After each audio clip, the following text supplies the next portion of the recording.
अब आगे बढ़ते हैं और हमारे साथ स्टूडियो में अब प्राइम सिक्योरिटीज़ के मैनेजिंग डायरेक्टर एन जयकुमार मौजूद हैं, जिनके पास कैपिटल मार्केट में 2.5 दशक का अनुभव है। N Jayakumar economy, equity research और वेल्थ मैनेजमेंट की गहरी समझ रखते हैं। आइए समझते हैं कि इस बाज़ार में उनकी क्या रणनीति है। जयकुमार जी, गुड मॉर्निंग। और सबसे पहले तो मुझे आपके साथ जो मेरी लास्ट कॉन्वर्सेशन वो याद आ रही है।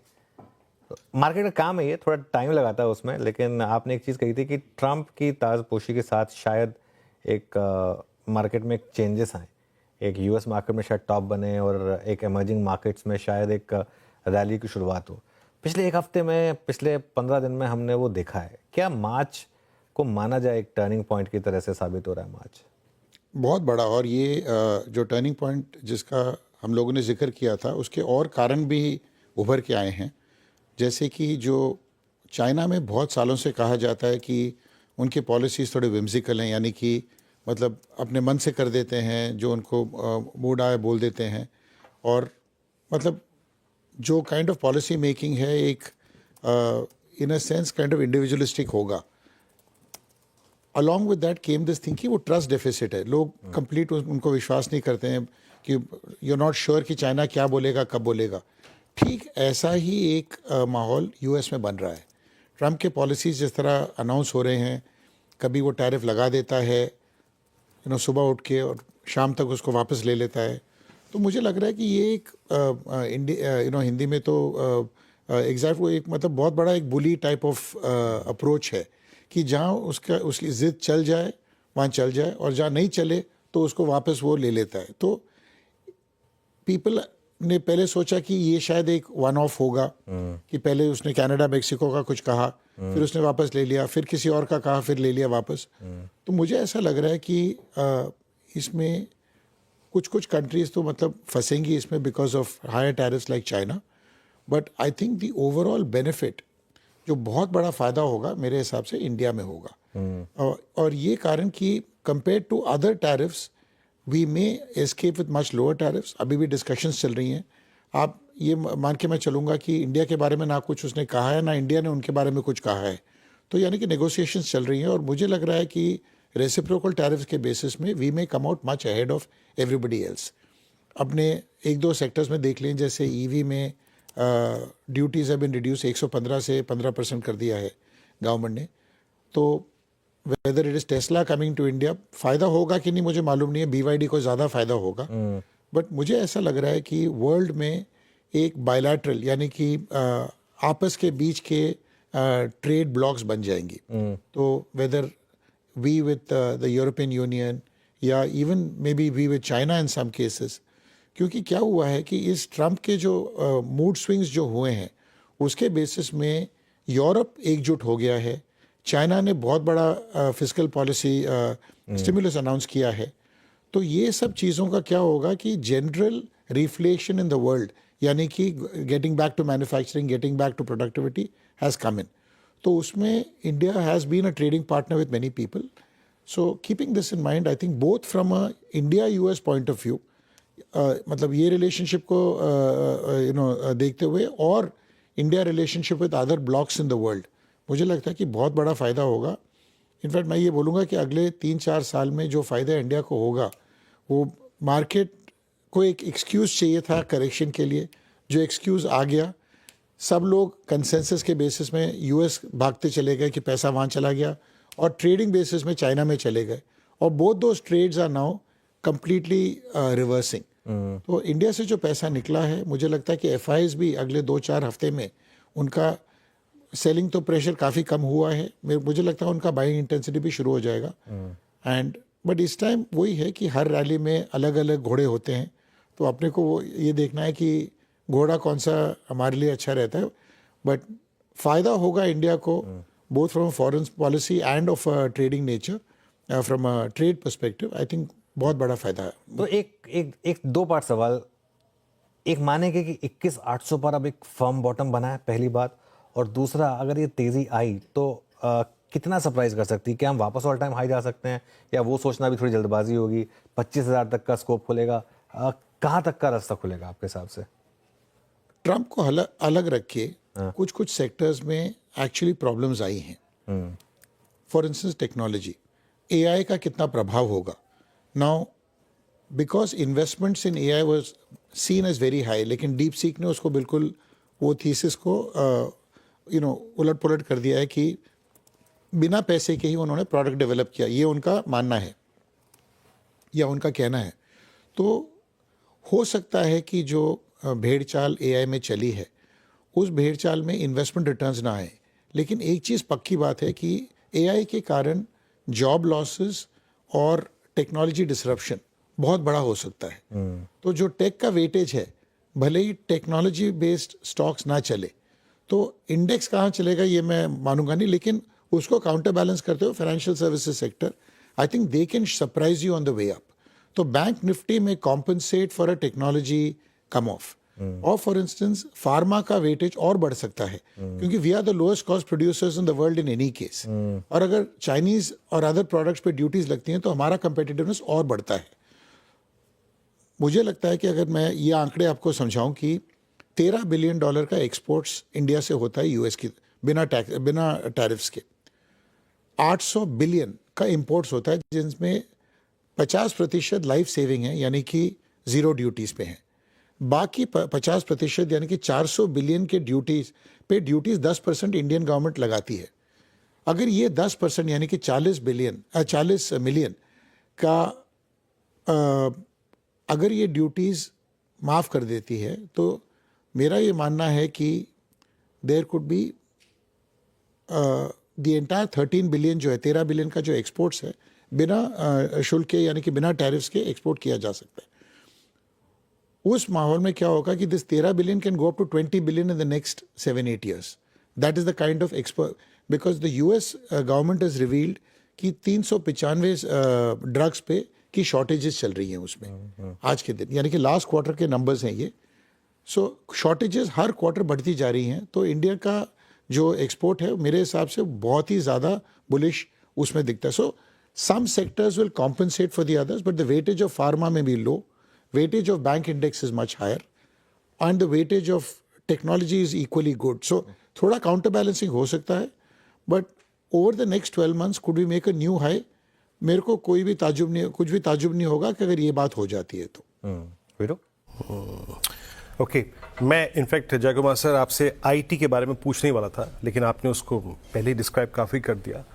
अब हम ऑलमोस्ट मार्च मिड में हैं और एक महीने के अंतराल में हम मॉनसून के बारे में बात करना शुरू कर देंगे. एफएमसीजी पे आपका टेक क्या है सर? प्राइस डैमेज सिवियर है, कोई प्राइस रिकवरी नहीं है. पोस्ट बजट जो हमें एक टैक्स रिलैक्सेशन मिला था उसके बाद एक हफ्ता 1.5 हफ्ते का स्विंग स्ट्रॉन्ग था, बट वो भी लेटर ऑन कोलैप्स हो गया. एफएमसीजी पे आपका टेक इस वक्त? क्योंकि पहले 6-7 महीने में गवर्नमेंट ने स्पेंडिंग कम किया था तो कंजम्पशन काफ़ी हद तक अफेक्ट हुआ था फर्स्ट 6-7 मंथ्स में. Government spending has rebegun in the last 2-3 months, लेकिन उसका लैग एक क्वार्टर के बाद आएगा, मतलब लैग इफेक्ट आता है उसका. तो मुझे लगता है कि थोड़ा कंजम्पशन में वृद्धि होगी, थोड़ी कंजम्पशन में वृद्धि होगी Q1 के आसपास, और Q1 Q2 में थोड़ा I think pickup in demand will be visible. लेकिन क्योंकि क्विक कॉमर्स है, मॉडर्न ट्रेड है, इन सब में इतना ज़्यादा डिसरप्शन हुआ है कि FMCG business plans have also got disrupted in that manner. तो मैं ये बोलूँगा कि FMCG stocks have corrected, valuations are lower than before but they are still high compare to the growth rate. तो मुझे लगता है कि थोड़ा रिलीफ रैली आ सकता है एफएमसीजी में, बट मुझे इतनी तेज़ी एफएमसीजी में नहीं लगती है. I think volumes may go up, pricing could still be a problem. Pricing still एक प्रॉब्लम परसिस्ट करेगी. अच्छा सर, ये अभी अनुज जिस बात का जिक्र कर रहे थे कि एक बॉटम का हंट शायद क्या मिल रहा है क्या 21,800 पे, 22,000 का लो लगाने के बाद हमने जो करीब 22,600 का या फिर 22,700 तक का सफ़र तय किया, इसमें कमोडिटीज़ का, इसमें मेटल्स का बहुत स्ट्रॉन्ग कंट्रीब्यूशन था. क्रूड काफ़ी सॉफ्ट हुआ था तो उसका भी बाजार ने एक एडवांटेज लिया. अभी आप कमोडिटीज़ में क्या कर रहे हैं sir, and specially your take on metals, ferrous non ferrous? सबसे पहले तो एक चीज़ जिसका जिक्र हुआ नहीं, नॉर्मली अनुज बहुत पहले उसका जिक्र करते हैं तो उस बात को मैं लेता हूँ, डॉलर इंडेक्स की बात. डॉलर इंडेक्स में काफ़ी मूवमेंट देखने को मिला है. 110 वाला जो ट्रम्प के इलेक्शन के बाद हुआ था, आज 107 3.25 के आसपास है। मुझे लगता है कि the dollar index on the way down, क्योंकि अगर आप मैक्रो देखोगे 37 ट्रिलियन डॉलर का डेट यूएस में, 7 ट्रिलियन डॉलर्स का डेट ये साल रोल ओवर करके री इशू करना, and an interest servicing of 1.2 trillion dollars, मतलब 1.2 ट्रिलियन सालाना इंटरेस्ट सर्विसिंग, और अगर कुछ नहीं करो तो यही लेवल अगर 4-4.5% की का इंटरेस्ट रेट लेवल रहा तो 5 साल में ये डेट 47 ट्रिलियन होके इंटरेस्ट सर्विसिंग सालाना 2 ट्रिलियन के आसपास रहेगा, जो मेरे हिसाब से पतन का एक बहुत बड़ा कारण होगा यूएस इकोनॉमी के या यूएस करेंसी का। मार्केट्स कैसे इसको एडजस्ट करती हैं कि डॉलर इंडेक्स को ये गिरा देती हैं, जो मूव आज तक बहुत कम अपने को ये 100 और 110 के बीच में रहा है। अगर ये डॉलर इंडेक्स घट के 95 के नीचे या 90 तक भी जा सकता है, मेरे हिसाब से और भी नीचे जा सकता है over the next 1.5 years, and क्योंकि movement of money is so aggressive, markets में move even faster than I think. So अगर वो करेक्शन आया तो competitiveness of US exports may go up and some changes may happen. So from that point of view, the dollar index is going to be under severe pressure. अगर वो होता है तो normally commodities के लिए and related spaces के लिए बहुत बुलिश कारण है। नाउ इसमें because world production itself is manufacturing activities so under threat, तो जैसे क्रूड भी बढ़ सकता है, क्रूड मेरे हिसाब से 80-85 तक जा सकता है, बट बाकी कमोडिटीज़ मुझे लगता है बहुत शानदार तरीके से बढ़ सकती हैं, specially metals and gold and silver. Okay, crude 80-85 तक गया तो थोड़ा सा हमारे लिए लेकिन थोड़ा सा टेंशन होगा, लेकिन एट दैट टाइम अगर डॉलर इंडेक्स काफ़ी वीक हो चुका है तो may be there is some compensation there. Okay, बिल्कुल। अच्छा, एक पॉकेट जिसने बहुत पैसा बनाया था वो था एक्सचेंजेस, डिपॉजिटरीज, इनमें पैसा फिर टूटा उसके बाद हायर लेवल से, लेकिन रिसेंटली वापस बाइंग शुरू हुई है। MCX, IEX, कैम, CDS, ये पूरा का पूरा पॉकेट, यहाँ पर अब क्या भी होगा आपका? दो चीज़ें हैं, मार्केट्स में वॉल्यूम्स इफेक्ट हुई हैं, इसमें दो राय नहीं है, प्लस चेंजेस आई हैं, उससे भी वॉल्यूम्स इफेक्ट हो सकता है। कैपिटल मार्केट्स में दो पॉकेट्स हैं जिसमें काफ़ी जिसमें थोड़ी जिसमें इम्पैक्ट हो सकता है और इम्पैक्ट हुआ भी है। एक है QIP, IPOs का जो बौछार था वो काफ़ी हद तक now it's hardly become 1 or 2 IPOs every month. मेरे हिसाब से बढ़ के मे बी 2-4 IPOs और आएंगे एवरी मंथ, बट एक्चुअली इसका जब प्रेशर कम होगा तो lot of capital market companies depended on IPO फीस, उसमें आई थिंक उनका इम्पैक्ट हो सकता है, लेकिन expenses are already there for those companies. And the other impact can be in terms of brokerage volumes. ये दो इम्पैक्ट अगर आप देखोगे तो capital markets companies may have a rally, but real तेजी उसमें तब आएगी when I think we cross 24,500 और so, when the activity levels में गो बैक। आज के दिन ये करेक्शन में बहुत HNIs का, बहुत रिटेल का, जैसे SIPs बंद किया है और HNIs के वॉल्यूम्स कम हुए हैं और lot of selling, distress selling हुआ है। आई थिंक जब तक ये थोड़ा सेटल होके people don't get the confidence back, ना वॉल्यूम्स ना IPO दोनों में, मुझे नहीं लगता कि इसमें ज़्यादा तेजी आएगी। बिल्कुल।